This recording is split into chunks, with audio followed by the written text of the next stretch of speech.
Hi, Eurovision Insiders. I love this. This has been amazing. I love the interview, and honestly, I hope you guys follow all the news on here because it's way too good, and it's just, yeah, I love it. I'm gonna follow it like right now. You're gonna be seeing me like everything. Go do the same. Okay, okay. So, Wait, I'm gonna show you. Flip my camera 2 seconds. oh my Ta-da! God. Yeah, I think it's actually fine. Sometimes I'm like, Chérine, stop singing it. She's your competition. But it's so good. I'm sorry. Allez, allez, dépasse-toi. Fais-nous briller étrangement. Invente ce qui plein de doutes, mais j'entends ta voix. Je ne sais pas où je vais, mais je sais que tu.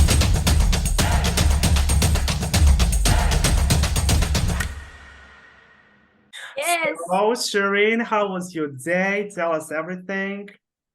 My day was amazing. I had my first repetitions, my rehearsals, and I can't tell anything because I can't tell you guys which song I chose. And oh my God, I just want to tell you, it's hurting me physically. How did your singing career started? Well, actually, I started singing when I was really young, but I focused on the writing part because I was more comfortable in the writing department. So I started writing song lyrics and poetry when I was 7 years old. So they were like not good, but I started very young, and actually, I started singing when I was 14, and then actually when I was 18 I really started singing, and then I did the voice, and that was like I realized, oh my God, singing is so difficult. You're not just a singer, it's like a whole package. And I got a bit frightened, so I started writing again. Yeah. And yeah, after that journey I realized singing is what my heart wants. It's like always telling me like you want to sing your music, you want to send your message out to the world, and that's how I got here actually. Now you already like mentioned voice, and in past years we know that you participated in the voice. What main thoughts, ideas did you learn from that experience? Well, I actually got more confident because I started to realize that I may not be the best singer. I do not sound like Beyonce, but I have a unique voice, and you like it or you don't like it, but the people that like it really like it. And Yeah. I've always got comfort out of music, and I realized I could do the same thing. I can give comfort with my music, and yeah, I think I've grown a lot, not a lot, but I've become more mature. Yeah. I'm trying to be. Well, you And you're doing great. yeah, I'm trying to be like a little bit more mature, and I started to realize that not everybody will like me, but the people that do like me are actually, that's enough. And yeah, I got way more confident. That's what I learned from the voice. Well, we can just move to the juiciest questions because people want to know. Both of your songs are actually in French. Tell us why did you decided to sing in French?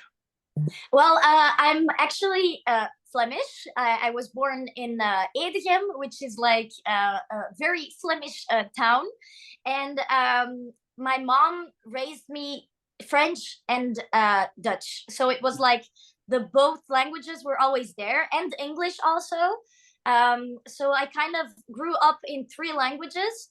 And with my mom and my sister, I speak French. And like with my friends, I speak Dutch. And then with my foreign family I speak English. So it's been like this Yeah. little triangle. Yeah. And yeah, I kind of I write in three languages. I write in English, French, and Dutch. But like singing, I don't know, it's like my head is in English and Dutch, but my heart goes in French. So I feel the best singing in French because that's like I'm really, it's more intimate. So in the beginning it was really scary, but I like to share that part. Like it's from my heart, and I don't know, it feels better. It's just it has to be like that. I don't know how to explain it. People want to know what are your songs actually about, since not everybody, of course, understands French. They want to know the meaning of the songs. So I can't tell everything yet, but I'm gonna tell you a little bit. So Mon Étoile is actually about losing somebody.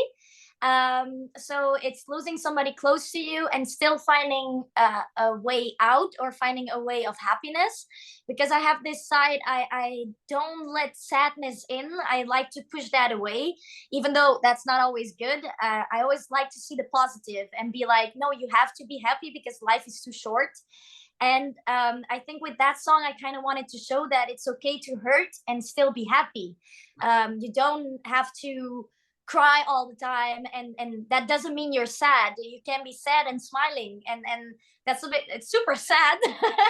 But that's what the first song is about. And then the second song, Ça m'ennuie pas, is actually about my ADHD. Oh, so really? Yeah, I have ADHD, and I'm very quickly bored, and people often say like that I'm quirky or different or a bit weird even. And I think like it's just my ADHD saying je m'en fous, just do it. Yeah. And I want people to show that side. Like I want people to push that side out. I love that side when people act crazy, and I love when I'm with friends and they're like, Chérine, with you we're always crazy with you. And like, I love that. Be crazy with me. And that's what the song is about. Like I'm crazy and I'm telling everybody to be a bit crazy, but like in the normal bounds of craziness. Yeah. And speaking about your like craziness, a lot of people are questioning your promotion part when you went on some kind of mall and destroyed some box. Could you explain us a bit about that?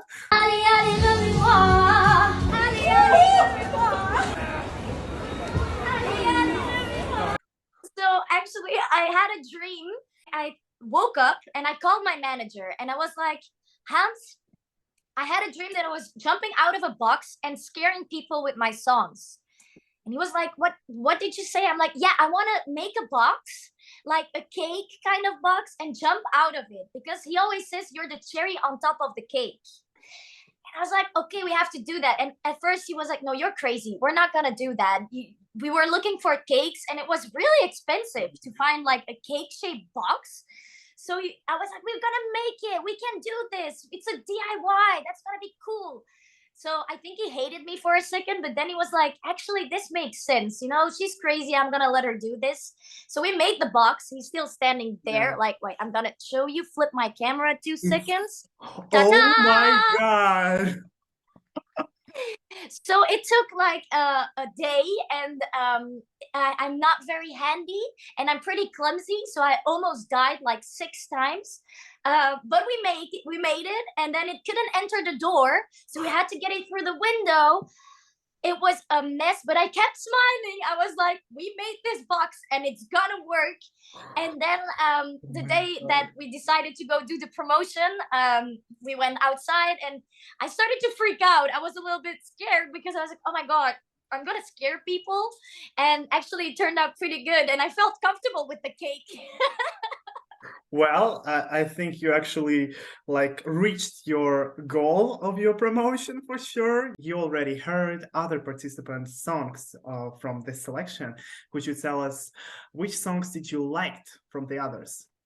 Well, actually, I liked almost every song. I know it's gonna be like all cliche, but I was so impressed and I was so happy to be a part of it. Like, I was looking at their performances, and for me, it was like, oh, I'm a part of these people. Like, they're amazing, and I can be a part of them. So that was really cool. But I think I have one favorite, and it's because it's just I always sing it, even if I don't want it. I'm constantly singing it, and that's the Carnival from Amira.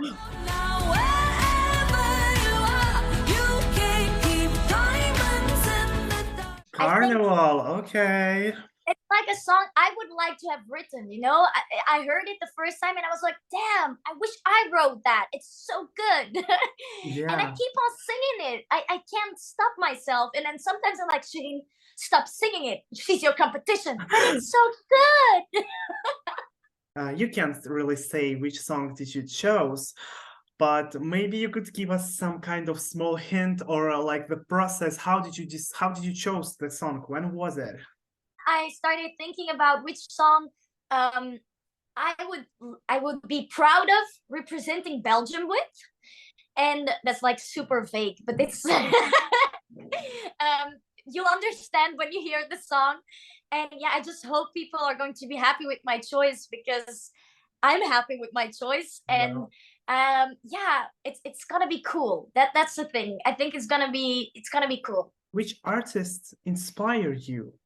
Dua Lipa, because yeah, it's Dua Lipa. You don't even have to explain. You see her and you're like, okay, I want to be her. Then I have The Weeknd, Kate Bush, ABBA also. Oh yeah, and Stromae. Hopefully one day I will work with him if he acknowledges my existence. I would love that. Yeah, but girl, we're gonna see you on his like studio writing songs in a year for sure. I'll call you. We'll do an interview. Like the interview from the like small box when you're recording the vocals for sure. Yeah, we will do that. I'm gonna write it down. So let's keep moving on. Of course, we like to ask you, are you a fan of Eurovision Song Contest? And if you are, what did you watch it last year? And what are your favorite songs from the past years? Okay, so I'm actually a pretty big fan. I've been watching Eurovision since I remember. I remember my mom not liking Eurovision and me putting on the television and still dancing in front of her. And she was like, Chérine, no, not Eurovision. And I was looking at her like I was 6 years old and I was like, yeah, we're gonna watch this. And I got to stay up late, which was amazing because Eurovision always ended late. Yeah. And then, yeah, it was always a part of me. I don't know, when I was 12 or 13, I remember saying I belong there. I don't know why, but it's like I felt like I belonged there. And I've always like, it's always been a dream. Like now people from high school are sending me messages and saying like, Chérine, you're living your dream. You've always been talking about this. So I was like, even when I was younger, I was like, one day I hope to be at Eurovision, even if I can't sing, even if I have like, I don't know, I'm barely there anymore. I want to be on Eurovision. I've watched every year. And last year there were no French songs, Yeah. which made me very sad because I love the French songs. And I think my favorites are, that's such a difficult question. I have ABBA, Waterloo, of course, because yeah, Mamma Mia, everything, Yeah. everything they made is like gold. I love John Steers. Mhm. I don't know, his voice does something to me, and I wish one day I could I could meet him too Yeah. and sing a song with him. And I think my all-time favorite is that's so difficult. I don't even know. It's like everybody. Yeah, for sure. Yeah. It's too difficult. Thank you so much, girl. It was Thank you. You just guys are, you are so unbelievable. amazing. I love you already. Like, you are a Twitter Euro fan. I feel it. It was great to chat with you. You're such an incredible person. We will keep our fingers on the 14th of January that you will take that trophy with yourself in your home. If I win, we'll do another interview. It'll be like, you're gonna be like, I told you, and I'm gonna be like, I know. And then Okay, I'm gonna list this once again in my list of the favorites. listen, it's like the Pinky Promise. Thank you, Pamela. So thank you so much, Chérine. Thank you. Love Thank you. Have a Bye. great day. Bye bye. You too. Bye.